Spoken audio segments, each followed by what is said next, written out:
त्वरण या एक्सेलरेशन, वेग परिवर्तन की दर को त्वरण कहते हैं। वेग परिवर्तन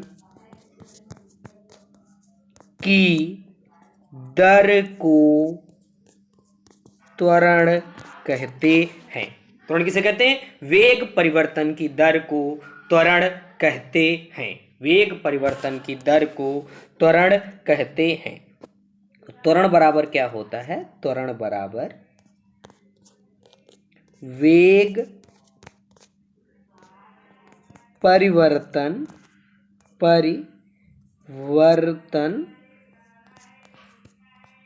बटे समयांतराल। वेग परिवर्तन बटे समयांतराल। तो क्या होता है त्वरण? वेग परिवर्तन बटे समयांतराल। क्या है? वेग में परिवर्तन बटे समय। इसको हम ए से डिनोट करते हैं। क्या से डिनोट करते हैं? स्मॉल ए। इसको क्या से डिनोट करते हैं? स्मॉल ए से डिनोट करते हैं। स्मॉल ए से प्रदर्शित करते हैं। क्यों? क्योंकि इसको एक्सेलरेशन कहते हैं। अंग्रेजी में क्या कहते हैं? एक्सेलरेशन। इसे स्मॉल ए से प्रदर्शित करते हैं। इसे किससे प्रदर्शित करते हैं? स्मॉल ए से प्रदर्शित करते हैं। तो वेग परिवर्तन की दर को त्वरण कहते हैं। त्वरण बराबर वेग परिवर्तन बटे समयांतराल, इसे ए से प्रदर्शित करते हैं। और इसका मात्रक होता है, इसका मात्रक होता है मीटर प्रति सेकंड स्क्वायर। क्या होता है? मात्रक मीटर प्रति सेकंड स्क्वायर होता है। इसका मात्रक मीटर प्रति सेकंड स्क्वायर होता है। और त्वरण बराबर वेग परिवर्तन, तो प्रारंभिक वेग जो है वो स्मॉल यू, अंतिम वेग स्मॉल वी। तो प्रारंभिक वेग परिवर्तन क्या हुआ? अंतिम वेग माइनस प्रारंभिक वेग, अंतिम वेग माइनस प्रारंभिक वेग बटे समयांतराल। तो अंतिम वेग है v और प्रारंभिक वेग है u। तो त्वरण बराबर v minus you upon T. v minus you upon T. v minus you upon T. अब ध्यान रखना है मंदन क्या होता है। अगला क्या है? मंदन। तो मंदन जो होता है, मंदन का मतलब ऋणात्मक त्वरण। क्या हुआ? ऋणात्मक त्वरण। या कहिए वेग परिवर्तन की समय के साथ परिवर्तन की दर, तो त्वरण भी था। बस जब मंदन क्या होता है, जब त्वरण ऋणात्मक होता है तो मंदन कहलाता है। यानी वेग जो है वो लगातार घट रहा है। वेग क्या हो रहा है? लगातार घट रहा है। असमान गति की स्थिति में जब वेग लगातार घटता, वहां क्या था? त्वरण में वेग लगातार बढ़ रहा था। वेग लगातार घटता है तो वो मंदन कहलाता है। क्या कहलाता है? मंदन। तो वेग की समय के साथ परिवर्तन की दर को मंदन कहा जाता है। वेग की समय के साथ परिवर्तन की दर को मंदन कहते हैं। वेग की समय के साथ परिवर्तन की दर को मंदन कहते हैं। वेग की समय के साथ परिवर्तन की दर को मंदन कहते हैं। मंदन फार्मूला तो वही रहेगा, v minus you upon T. चूंकि तो मंदन भी त्वरण ही होता है एक प्रकार का, बस ये है ऋणात्मक त्वरण होता है। जो वेग है लगातार घटता रहता है। वेग क्या है? लगातार घटता रहता है। वेग घटता रहता है तो जो त्वरण होता है वो मंदन कहलाता है। ठीक है, एक क्वेश्चन देख ले रहे हैं। एक क्वेश्चन है, कोई मोटर कार, ये प्रश्न है, कोई मोटर कार अपने वेग को 40 किलोमीटर प्रति घंटा से 60 किलोमीटर प्रति घंटा 5 सेकंड बढ़ा देती है। मतलब कोई मोटर कार अपने वेग को 40 किलोमीटर प्रति घंटे से 60 किलोमीटर प्रति घंटा 5 सेकंड बढ़ाती है। अर्थात 5 सेकंड में उसका जो वेग है वो 40 से 60 हो जाता है। प्रत्येक 5 सेकंड के बाद उसका वेग है वो 40 किलोमीटर से 60 किलोमीटर हो जाता है 5 सेकंड में। 5 सेकंड में उसका वेग कितना बढ़ता है? 40 से 60 हो जाता है। 40 किलोमीटर प्रति घंटे से 60 किलोमीटर प्रति घंटा हो जाता है। इस मोटर कार का त्वरण का परिमाप क्या होगा? इस मोटर कार का त्वरण का परिमाप क्या होगा? क्या निकालना है आपको? मोटर कार का त्वरण का परिमाप। त्वरण का परिमाप निकालना है आपको। ठीक, सबसे पहले अंतिम वेग v 60 किलोमीटर प्रति घंटा, इसको मीटर पर सेकंड में चेंज कर लिया। चेंज करने के लिए क्या किया भाई? घंटा है, एक घंटे में 3600 सेकंड होते हैं, 3600 से भाग कर दिया। 1 किलोमीटर में 1000 मीटर होते हैं, 1000 से गुणा कर दिया। 16.66 मीटर पर सेकंड ये अंतिम वेग आ गया। प्रारंभिक वेग 40 किलोमीटर प्रति घंटा था, उसको भी मीटर पर सेकंड में बदल लिया। 40 गुणे 1000, चूंकि 1 किलोमीटर में 1000 मीटर होता है इसलिए 1000 से गुणा, और 1 घंटे में 3600 सेकंड होते हैं इसलिए 3600 से भाग, तो 11.11 मीटर प्रति सेकंड ये प्रारंभिक वेग आ गया। 11.11 मीटर प्रति सेकंड ये क्या आ गया, प्रारंभिक वेग आ गया। त्वरण ए बराबर v minus you upon T, त्वरण ए बराबर v minus you upon T. तो ये आपका जो त्वरण है ये 1.11 मीटर प्रति सेकंड आ गया, 1.11 मीटर प्रति सेकंड आ गया। तो प्रश्न को समझे, कोई मोटर कार अपने वेग को 40 किलोमीटर प्रति घंटे से 60 किलोमीटर प्रति घंटा 5 सेकंड बढ़ा देती है। 60 किलोमीटर प्रति घंटा कितनी देर में, 5 सेकंड में बढ़ा देती है। इस मोटर कार का त्वरण का परिमाप क्या होगा, तो त्वरण का परिमाप निकालना है। हमने अंतिम वेग को, पहले अंतिम वेग v लिखा, उसको मीटर प्रति सेकंड में बदल दिया, फिर प्रारंभिक वेग u लिखा, उसको मीटर प्रति सेकंड में बदल दिया, और फिर त्वरण निकाल लिया, फार्मूला लगा दिया a बराबर v minus you upon T, a बराबर v minus you upon T. Value रखी, सॉल्व किया तो आपका आ गया 1.11 मीटर प्रति सेकंड, 1.11 मीटर प्रति सेकंड। अब आगे देखेंगे, अब देखेंगे गति का ग्राफीय निरूपण। तो दूरी और समय के बीच ग्राफ जब गति समान हो, ध्यान दीजिएगा, जब समान गति होगी तो दूरी और समय के बीच जो ग्राफ मिलेगा वो एक सीधी रेखा में मिलेगा। कैसे मिलेगा, सीधी रेखा में।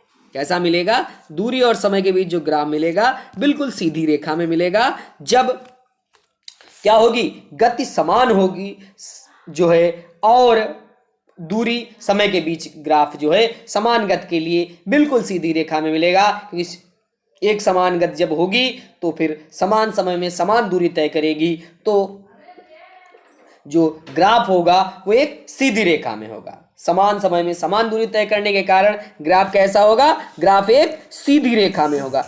यही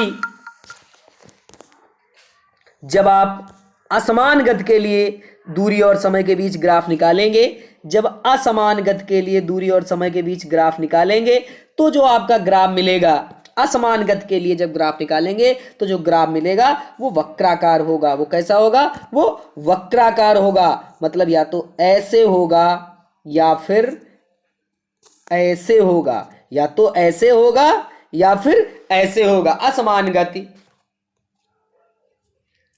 के लिए दूरी और समय के बीच जब ग्राफ निकालेंगे तो वो वक्राकार मिलेगा। असमान गति के लिए दूरी और समय के बीच जो ग्राफ निकालेंगे कैसा मिलेगा, वक्राकार मिलेगा, सीधी। और जब समान गति के लिए निकालेंगे तो एक सीधी रेखा में होगा, एक सीधी रेखा में होगा। अगर ध्यान देना है, अगर जो दूरी और समय के बीच ग्राफ में ध्यान रखना है, अगर वस्तु विरामावस्था में तो फिर इस टाइप में मिलेगा ये। अब ध्यान दिया, ऐसा क्यों होगा, क्योंकि भाई यहां पर कोई वस्तु थी, सॉरी ये तो समय है, ये दूरी है, ये क्या है, दूरी है, ये क्या है, दूरी है। तो ये समय तो लगातार बढ़ता जाए, ये सॉरी ये दूरी है, ये दूरी है, और ये क्या है, समय है टी। ध्यान दीजिएगा, समय तो लगातार बढ़ता रहेगा लेकिन वस्तु तो यहीं पर रहेगी, वस्तु तो भाई यहीं पर रहेगी। समय क्या है, समय लगातार बढ़ता जाएगा, समय बढ़ता जाएगा विरामावस्था के कारण। लेकिन दूरी भाई जी यहाँ पर थी, 1 घंटे बाद दूरी, समय तो बढ़ गया 1 घंटा लेकिन वस्तु वहीं रही। 2 घंटे समय तो बढ़ गया लेकिन वस्तु वहीं रही। तो ये एक सीधी रेखा में अगर कोई वस्तु विरामावस्था में है तो इस प्रकार प्राप्त होगी। अगर कोई वस्तु विरामावस्था में है तो जब ग्राफ निकालेंगे तो इस प्रकार प्राप्त होगी। अब वेग और समय के बीच ग्राफ, वेग और समय के बीच ग्राफ अगर गति समान है, ध्यान दीजिए गति समान होगी तो क्या होगा, समान समय में समान अंतराल तय करेगी, समान समय में समान अंतराल तय करेगी। तो फिर जो ग्राफ मिलेगा वो फिर एक सीधी, जैसे ये वेग है, ये समय है, तो वेग तो समय बढ़ेगा, वेग थोड़ा बढ़ रहा है, वेग तो समान रहेगा, तो ग्राफ तो बिल्कुल सीधी रेखा में मिलेगा। भाई वेग क्या है, गति। अगर वेग परिवर्तन होता तो फिर असमान गति होगी, तो समान गति कहाँ होगी। समान गति का मतलब ये होता है कि लगातार एक ही वेग हो। समान गति का क्या मतलब हुआ कि वेग परिवर्तन न हो, वेग समान रहे। तो वेग जब समान रहेगा तो वेग में कोई परिवर्तन ही नहीं होगा, वेग थोड़ा बढ़ेगा। जब वेग बढ़ेगा नहीं, दूरी बढ़ेगी, तो बिल्कुल सीधी रेखा में हमको ग्राफ प्राप्त होगा, बिल्कुल सीधी रेखा में हमको ग्राफ प्राप्त होगा। समझ में आ रहा है ना, ठीक।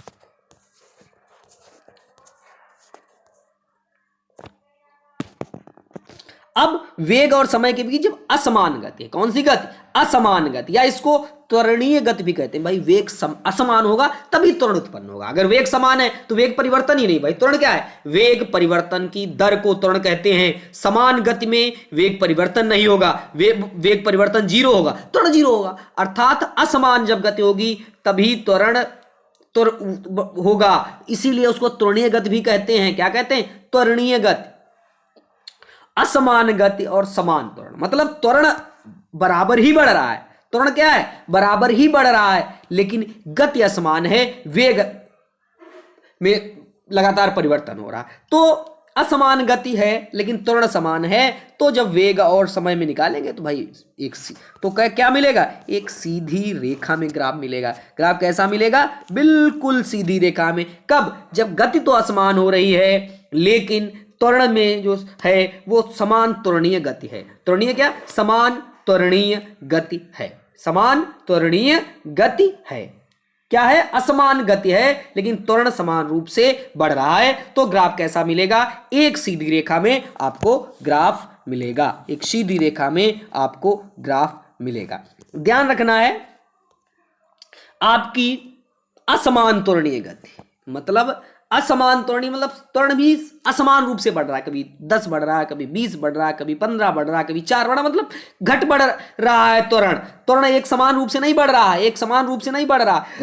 इसका मतलब इसका जो ग्राफ मिलेगा भाई, ये टी है, ये बी है, तो फिर ये जो त्वरण मिलेगा ये अलग अलग मिलेगा, ऐसे ऐसे इस टाइप में ग्राफ जो है आपका सीधी रेखा में आपका ग्राफ नहीं होगा। सीधी रेखा में आपका ऐसे होगा, फिर कहीं ऐसे गया, फिर कहीं ऐसे गया, तो ग्राफ सीधी रेखा में नहीं होगा।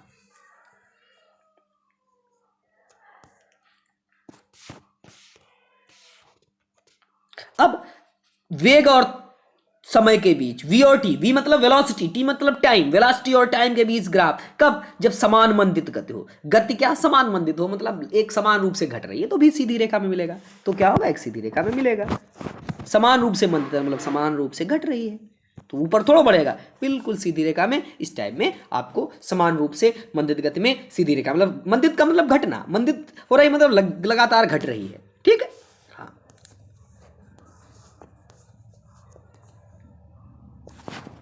वही चीज जब असमान मंदित गति होगी तो ग्राफ आपको सीधी रेखा में नहीं मिलेगा, कभी ऐसे कभी ऐसे कभी ऐसे इस टाइप में मिलेगा। ठीक है, असमान मंदित गति में जो ग्राफ मिलेगा वो बिल्कुल सीधी रेखा में नहीं प्राप्त होगा।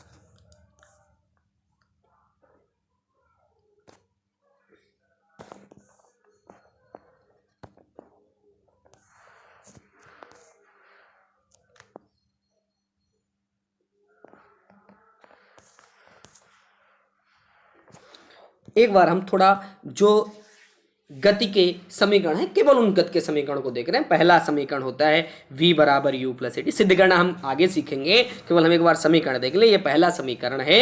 उसके बाद जो दूसरा समीकरण होता है ये होता है